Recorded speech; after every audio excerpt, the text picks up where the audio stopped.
ಸುತ್ತು ಸುತ್ತು ನೋಡಿತು, ಹಸಿದ ಮನಸ್ಸು ಖುಷಿಯಾಯಿತು. ಹಲಸು ತಂದಿತು, ಜೇನು ಕಲಸಿತು, ಮರಿಗಳಿಗೆ ತಿನ್ನಿಸಿ ತಾನು ತಿಂದು ತೇಗಿತು.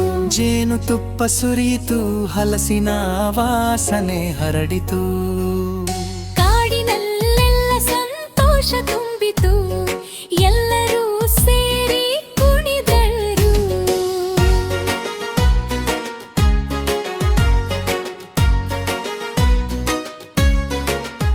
ಕೈ ತಟ್ಟಿ ಹೇಳಿ, ಕಾಲು ಬಡಿದು ಹೇಳಿ, ಕರಡಿ ಕುಟುಂಬ ಕುಣಿಯಿತು. ಸಂತೋಷದ ಹಾಡು ಕೇಳಿಸಿತು. ಕರಡಿ ಬೆಟ್ಟಕ್ಕೆ ಹೋಯಿತು, ಸಿಹಿ ಕ್ಷಣ ಕಂಡಿತು, ಪ್ರೀತಿಯ ಕಥೆ ಉಳಿಯಿತು. ಹಲಸು ಜೇನು ಮಿಶ್ರಣ, ಕುಟುಂಬವೇ ದೊಡ್ಡದನ, ಸಂತೋಷವೇ ಜೀವನ.